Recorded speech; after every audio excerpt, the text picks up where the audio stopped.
ದೊಡ್ಡಬಳ್ಳಾಪುರದಲ್ಲಿರುವ Foxconn ಭಾರತದ ಅತಿದೊಡ್ಡ iPhone ತಯಾರಿಕಾ ಸಂಸ್ಥೆ. ಕನ್ನಡಿಗರ ನೀರು ನೆಲ ಪಡೆದ ಕಂಪನಿ ಇದೀಗ ಕನ್ನಡಿಗರಿಗೆ ವಂಚಿಸುತ್ತಿದೆ. ಉದ್ಯೋಗಕ್ಕೆ ಕನ್ನಡಿಗರ ಬದಲು ತಮಿಳು ಭಾಷಿಕರನ್ನೇ ನೇಮಕ ಮಾಡಿಕೊಳ್ಳುತ್ತಿರುವ ಕಂಪನಿ ಕ್ಯಾಂಟೀನ್ ಸಾರಿಗೆ ಗುತ್ತಿಗೆಯನ್ನು ಕೂಡ ತಮಿಳುನಾಡಿನ ಕಂಪನಿಗಳಿಗೆ ನೀಡಿದೆ. ಕನ್ನಡಿಗರಿಗೆ ಆಗ್ತಿರೋ ವಂಚನೆಯ ಹಿನ್ನೆಲೆಯಲ್ಲಿ ಪ್ರವೀಣ್ ಶೆಟ್ಟಿ ನೇತೃತ್ವದ ಕರ್ನಾಟಕ ರಕ್ಷಣಾ ವೇದಿಕೆ ಬೃಹತ್ ಹೋರಾಟಕ್ಕೆ ಸಜ್ಜಾಗಿದೆ.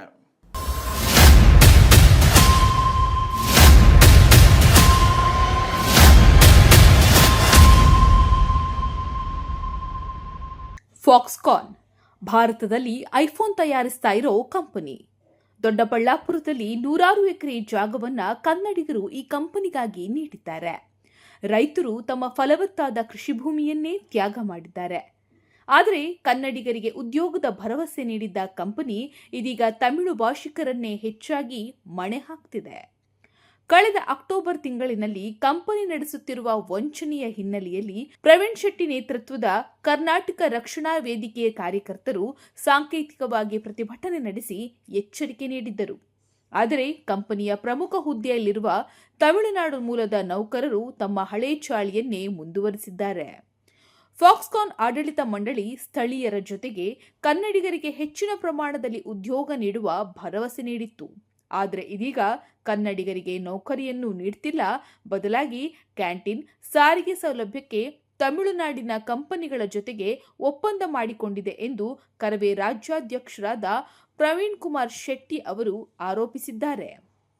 ಕನ್ನಡಿಗರನ್ನೇ ಹೆಚ್ಚಾಗಿ ಕಂಪನಿ ನೇಮಕ ಮಾಡಿಕೊಳ್ಬೇಕು, ಕರ್ನಾಟಕದ ಜನರಿಂದಲೇ ಸ್ಥಾಪಿತವಾಗಿರುವ ಕಂಪನಿಗಳಿಗೆ ಗುತ್ತಿಗೆ ನೀಡಬೇಕು, ಇಲ್ಲದೆ ಹೋದರೆ ಫಾಕ್ಸ್ಕಾನ್ ಕಂಪನಿ ಕರ್ನಾಟಕದಲ್ಲಿ ಹೂಡಿಕೆ ಮಾಡಿರುವ ಉದ್ದೇಶವೇ ಅರ್ಥವಿಲ್ಲದಂತಾಗುತ್ತೆ. ತೈವಾನ್ ಮೂಲದ ಫಾಕ್ಸ್ಕಾನ್ ಕಂಪನಿಯಲ್ಲಿ ತಮಿಳುನಾಡಿಗರೇ ಪ್ರಮುಖ ಹುದ್ದೆಯಲ್ಲಿದ್ದಾರೆ. ಅಲ್ಲದೆ ಕಂಪನಿಯ ಎಲ್ಲಾ ನಿರ್ಧಾರಗಳನ್ನು ತಮಿಳುನಾಡಿಗರೇ ಕೈಗೊಳ್ತಾ ಇದ್ದಾರೆ. ಹೀಗಾಗಿ ಕನ್ನಡಿಗರಿಗೆ ಅವಕಾಶಗಳನ್ನು ನಿರಾಕರಿಸುವ ಕೆಲಸ ಮಾಡ್ತಾ ಇದ್ದಾರೆ. ಯಾವ ಬೆಲೆ ತೆತ್ತಾದರೂ ಸರಿ, ತಮಿಳುನಾಡಿಗರು ಕನ್ನಡಿಗರ ಮೇಲೆ ನಡೆಯುತ್ತಿರುವ ಅನ್ಯಾಯ, ದಬ್ಬಾಳಿಕೆಯನ್ನ ಕೊನೆಗೊಳಿಸುತ್ತೇವೆ. ಸೇವಾ ವಲಯದಲ್ಲಿ ನೆರೆಯ ರಾಜ್ಯದವರಿಗಿಂತ ಕನ್ನಡಿಗರೇ ಹೆಚ್ಚು ಉತ್ತಮರು ಎಂದು ಪ್ರವೀಣ್ ಶೆಟ್ಟಿ ಹೇಳಿದ್ದಾರೆ. ಫಾಕ್ಸ್ಕಾನ್ ಕಂಪನಿಯ ಜೊತೆಗೆ ಒಪ್ಪಂದ ಮಾಡಿಕೊಂಡಿರುವ ಸಾರಿಗೆ ಕಂಪನಿಯು ಸಿಬ್ಬಂದಿಗಳಿಗೆ ಮನೆ ಮನೆಗೆ ಪಿಕಪ್ ಮತ್ತು ಡ್ರಾಪ್ ಸೌಲಭ್ಯ ಒದಗಿಸುತ್ತಿಲ್ಲ. ನಡುರಸ್ತೆಯಲ್ಲಿಯೇ ಮಹಿಳಾ ಸಿಬ್ಬಂದಿಗಳನ್ನು ಇಳಿಸಿ ಹೋಗ್ತಾ ಇರೋದು ಮಹಿಳೆಯರ ಸುರಕ್ಷತೆಯ ದೃಷ್ಟಿಯಿಂದ ಅಪಾಯಕಾರಿ ಎಂದು ಆರೋಪಿಸಿದ್ದಾರೆ.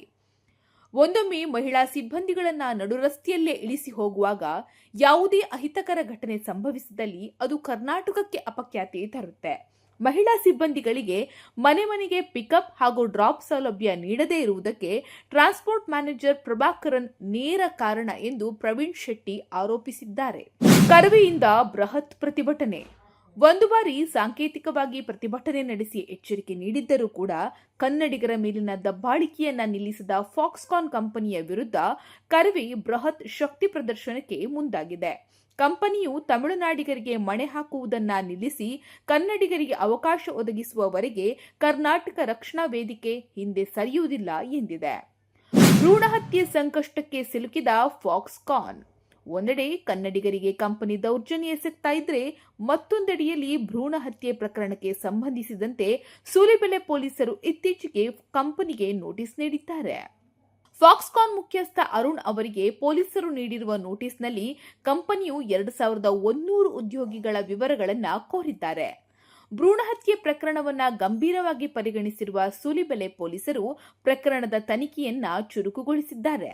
2025 ಮಾರ್ಚ್ ತಿಂಗಳಿನಲ್ಲಿ ಹೊಸಕೋಟೆಯ ಕಂಬಾಲಿಪುರದಲ್ಲಿರುವ ಬಿಸಿಡಿ ಅಪಾರ್ಟ್ಮೆಂಟ್ನ ಒಳಚರಂಡಿ ನಿರ್ವಹಣಾ ಕಾರ್ಯದ ವೇಳೆಯಲ್ಲಿ ಭ್ರೂಣ ಪತ್ತೆಯಾಗಿತ್ತು.